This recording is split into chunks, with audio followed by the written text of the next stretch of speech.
Welcome to the Bold Money Revolution podcast. This is your source for straight talking, no fluff, business and high performance conversations that add real depth and value to the way bold leaders live, work, and thrive. I'm your host, Tara Newman. I'm here to show you how to optimize your performance as a leader so that you can grow a business that is profit-rich, efficient, and allows you to generate real, tangible wealth for yourself and others.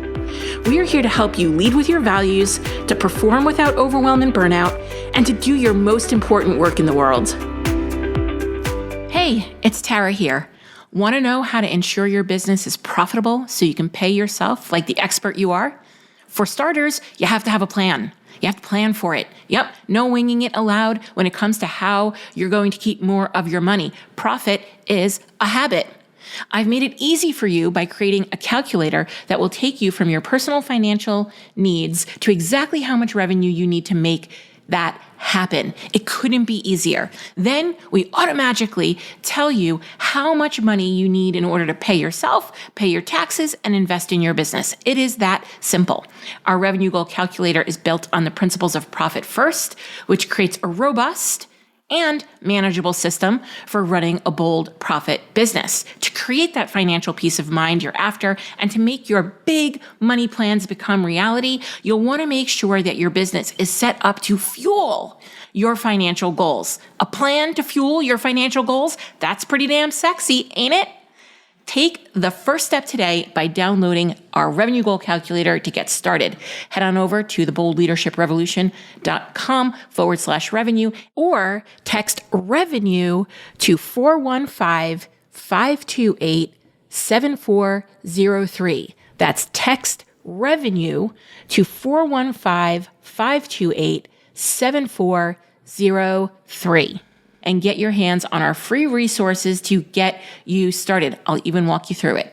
I'm so excited to help you make sure that your business is creating financial security for you and your family.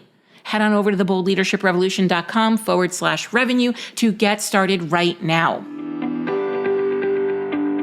Hey, bold leaders. It is Tara here. This is the Bold Money Revolution podcast. Welcome back. Welcome back. Welcome back. Are you one of the 73% of Gen X women who say that their financial situation keeps them up at night? That's a staggering number. And you millennials ain't off the hook. Millennials say that 77% of them are reporting that they're up at night because of their finances. Those are staggering numbers, women. Those are staggering numbers. And men tell me that women don't want to learn about financial literacy because it's not sexy enough. And yet when I meet women and we talk about money, they all say they want to increase their financial literacy. So sounds like one more area that we might be misunderstood in terms of what men think turn women on. So today, you got it. We're going there. Financial literacy.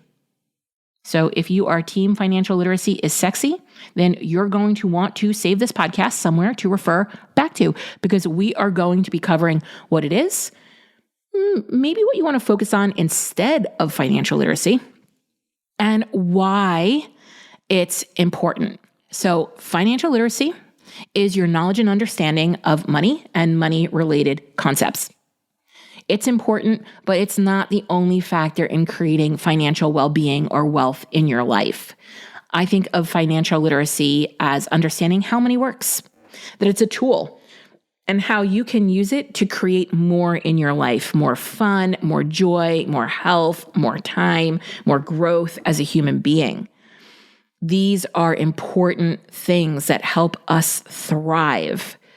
And knowledge is critical, but having a clear plan with actionable steps is even more important, especially when it comes to long-term financial stability as a business owner. So financial health and physical health are very similar. You want to schedule regular checkups, make sure you're hydrated, get enough sleep, practice good hygiene. And one of the reasons why we want to practice good hygiene and take care of ourselves is so that we don't get sick. And if we get sick, we want to make sure that we're staying home, that we are covering our mouths when we cough, that we're sneezing into a tissue so that we don't get other people sick, right? So that we don't then start to impact other people's wellness. And when you don't take care of your financial health and your financial hygiene, it does have an impact on other people, especially if you're a business owner and you have vendors or employees or contractors or coaches or programs that you're paying for, right? If you're not taking care of your financial health, you can then negatively impact their financial health. So as a business owner, financial literacy and well-being are critical. And so I want to share how I practice self-care and financial wellness, right? I'm just going to give you a couple of little examples. I live below my means. Plain and simple. I live below my means. Now, over the years, my means have become quite substantial. So me living below my means, I get it. It's not that much of a sacrifice, but at times it 100% has been in my life. I get it. And we still lived below our means. I pay my bills on time by setting up automatic payments. I create sinking funds to plan ahead for things. So one of my favorite sinking funds is for the dogs, right? So everybody knows pets can be pricey. One emergency can be a little dicey. And I had a friend share with me that her dog had eaten like an entire bottle of Advil or something like that. And she had to rush them to the vet and do the whole charcoal procedure. And it cost like $4,000. Holy crap, right? And I remember hearing that going like, oh my gosh, like I don't want to be in a position where I immediately have to manifest $4,000. Like that would be really stressful for me with everything else that we have going on in our lives. So I created a sinking fund for my dogs. And my maximum on my sinking fund is $4,000. I haven't hit it yet, but every so often I toss some money into there. I've got a couple $1,000s in there. And then I also use it for when I buy them a new toy, or they go into the groomer and I need to pay for the groomer, or we're boarding them overnight, right? That is the sinking fund for my dogs so that it's never a surprise and that it's planned for. Another way that I take care of my financial health is I review my statements on at least a monthly basis to create awareness, right? This is not me judging how I spent my money. This is not that at all. This is for me to create awareness. And I go and I look, first of all, I want to make sure I'm not being ripped off. I'm not being charged for something that I didn't realize I was being charged for, because that happens. But I really look at it and go, how does what I spent my money on align with my Thrive list? Yes. Awesome. So glad I spent money on this. Doesn't align with my Thrive list? Going to think about that before I do that again, right? I prioritize creating solid financial foundations like life insurance, car insurance, health insurance, an emergency fund, which sometimes sucks because I have on a number of occasions looked at my husband, especially when we were making way less money, and I'm like, where is all our money going? Where's it going? Because it goes out before it even hits our checking account. It's going out to life insurance and car insurance and health insurance and the emergency fund and the 401ks and before it even gets to our account. And I'm like, where is it all going? Where is it? And the answer is it went to being a fucking adult. That's it. It went to being an adult. Period. End of story.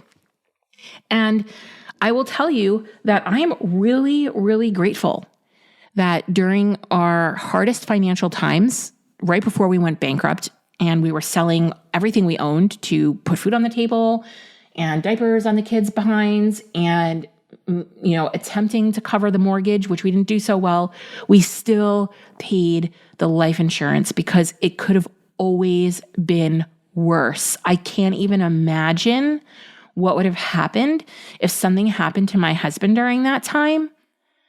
I was working. I was actually the one making more money at the time, but we had the debts on the business from him, and we had other bills, and there was no way I would have been able to afford our existing life, as moderate as it was, just on my salary. So these are the things we do for those moments that we never want to think about. We plan ahead as best we can financially, meaning that we don't wake up one day and just book a luxury vacation or buy a condo or decide to pull the ripcord on a business. We have a rule that we never upgrade an appliance until we have to, because the second we upgrade an appliance, you know what happens. You all know. Another one will go, and then we'll have to upgrade that one, right? But by planning ahead like that, it makes a big difference. And I will tell you, because I know you like when I am radically honest with you and I let you in behind the scenes to all my money screw-ups and mistakes. And I had a client who messaged me about money the other day, and I was like, I screwed this up this month. I screwed something up this month too. It's all good. Like, we're all going to just survive. And what I said to her was, I got a little frisky. I got a little frisky with the credit card. And here's what happened. And this is why you also want sinking funds, right? So I decided that I was going to do 3 things at once. I was going to buy my daughter Pitbull tickets for her birthday. I was going to book the getaway to the spa with my husband that we're taking in November. And I was going to embark on a home organization project, which yielded quite the large amount of money spent at the Container Store. You hear me, right? Like, I know those of you with the rainbow colored bookshelves, you know what I am talking about. That Container Store, whew. Also though, I thought I was buying 2 of something and I wound up buying 2 8-packs of something. So like, listen, your girl's not perfect, right? And so I did those 3 things in the same month, which was probably $4,000, a little over $4,000 that I did not expect to spend. I didn't have a sinking fund set up.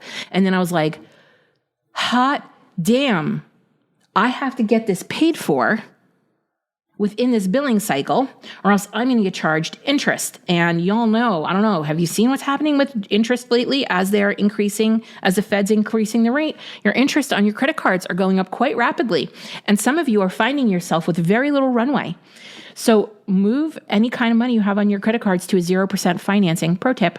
But I was like, oh gosh, I need to pay this off. And so it was like a marathon the other month of me like pulling money out of stashed places, taking a little profit earlier than I expected, not putting money into my investment accounts the way I had hoped to make up for this amount of money that I spent.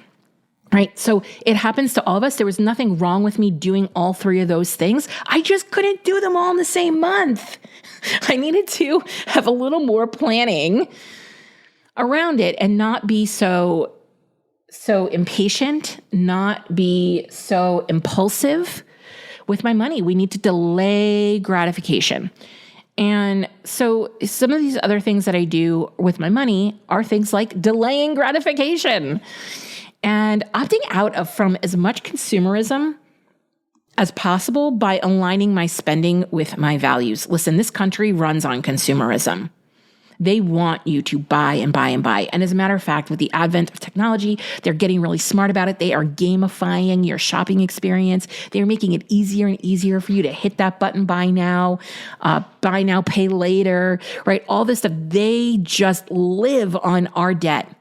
This country survives. 70% probably of our GDP comes from consumerism and our debt and us not being intentional with our money. So I opt the hell out of that nonsense.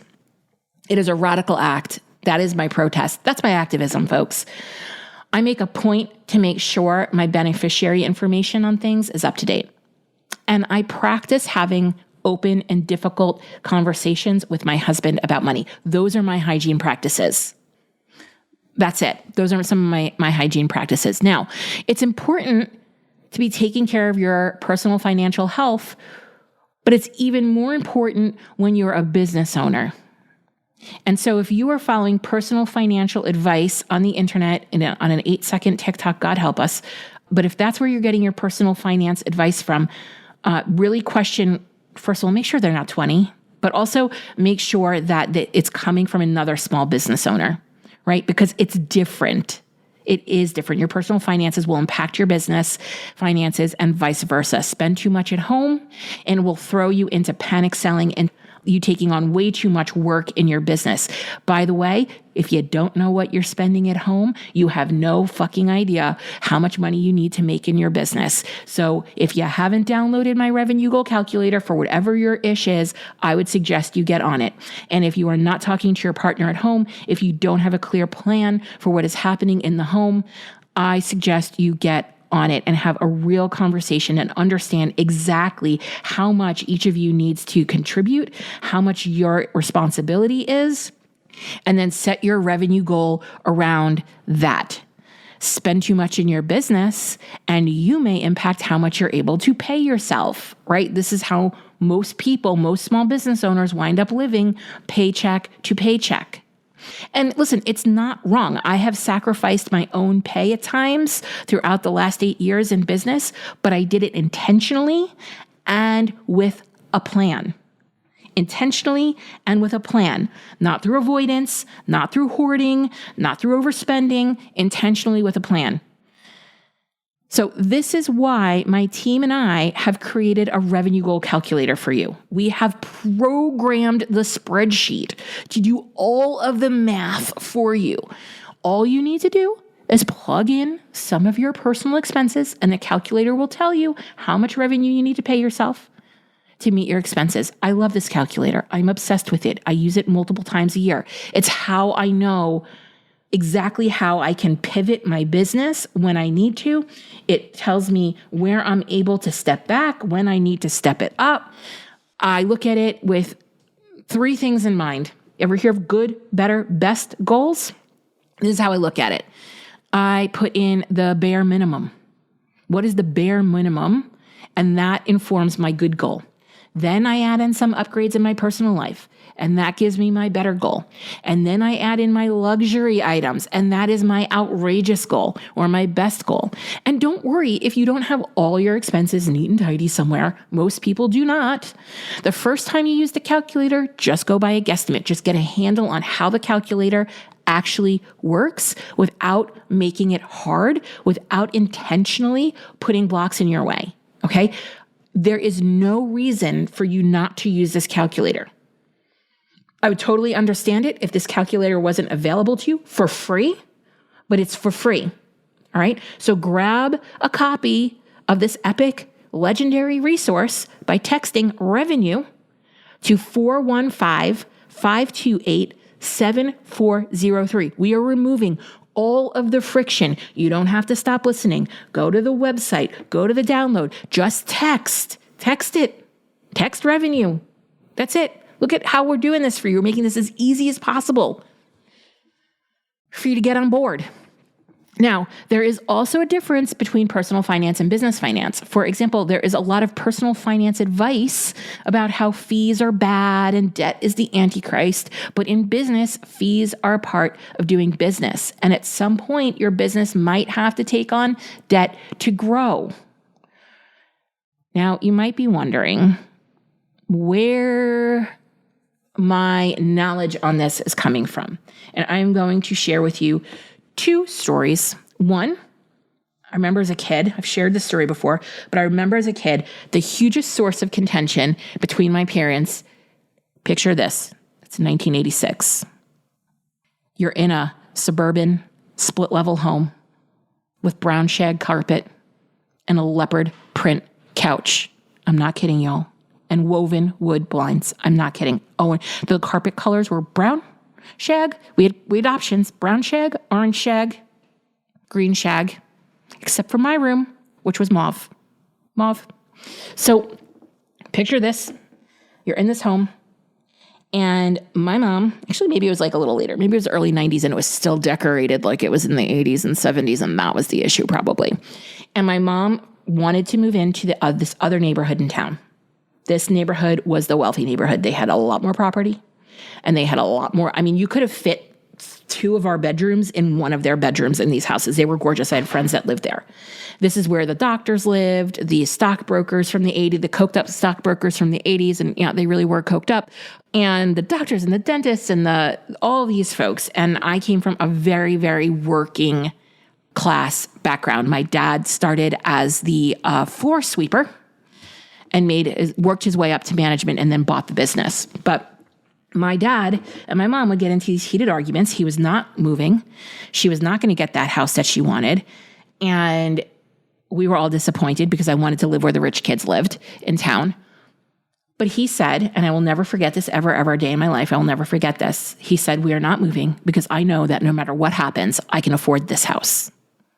That's it. As a business owner, he knew his revenue that no matter what happened, the house that he was living in right now, he could afford. Flip side to this is my husband. After we close our first business, he goes to work for somebody else, and works for another small business owner who needed to have the $3.5 million house, needed each of his kids to drive a Mercedes, and his wife to charge up $30,000 on the company Amex every month. And every month, my husband, who was in charge of operations and CFO type activities, would go to him and say, we have no money for operations. We can't pay people. We can't run the machines. We are not sure we're going to have electric. And we have a problem. And so my husband had gotten into squirreling away money in separate accounts, knowing that this was going to happen every month. And even still, no matter how much he squirreled away, it was never enough to support this business. So because of this business owner's lifestyle, it harmed other people along the way. It harmed the vendors that he couldn't pay on time. It harmed the customers who couldn't get their product on time because they didn't have the operational money to pay to have it produced. It harmed employees who had to get laid off because he couldn't make payroll. So not having your financial shit in order does harm to other people, especially when you are in business. All right? And I want to be really clear about that, because if you can't get your stuff figured out, I want you to go get a job and go work for somebody else. Not a disparagement, not a judgment, but if you are at a place where you are struggling with financial well-being, the things that I mentioned above, looking at bank statements, looking at credit card statements, moving money around, if you're feeling heavy, crushing resistance, if it's causing you mental stress and anguish, I want you to go to therapy. I want you to work it through. I want you to consider going and getting a job. And I don't want you to impact other small business owners with this type of stuff, okay? Because you're going to in some way impact somebody else's livelihood and make them work harder because you're not taking responsibility for what's happening in your relationship with money. I said that a lot, way calmer than I thought I was going to say it, y'all. You're welcome. You're very, very welcome. So let's recap today. I want you to focus on regular and consistent action to work toward financial wellness, because knowledge isn't enough. And you might have trauma here. You might have stuff that is not easily moved through. Go to therapy. Okay? Before you work on your money mindset, I'm going to add this in here because we know we're online. Before you work on your money mindset, I want you to work on your money know-how. Money know-how and money mindset are going to go together. But if you work on your money mindset without taking the actions you need to take to understand how money works, you're just going to be thinking yourself in circles. Mental masturbation is not going to help you here. I want you to use the revenue goal calculator to help you do that. It's free. I should charge for it. It's epic and legendary, but It's my service to women small business owners and the men who listen to this episode. Fourth, do not listen to the muggles in your life who tell you that fees are a sin and debt is the Antichrist. As a business owner, your perspective needs to be different. If you found this podcast valuable, help us develop more bold leaders in the world by sharing this episode with your friends, colleagues, and other bold leaders. Also, if you haven't done so already, please leave a review. I consider reviews like podcast currency, and it's the one thing you can do to help us out here at the Bold Leadership Revolution HQ. We would be so grateful for it. Special thanks goes to Stacey Harris from Uncommonly More, who is the producer and editor of this podcast. Go check them out for all your digital marketing and content creation needs. Be sure to tune into the next episode to help you embrace your ambition and leave the grind behind.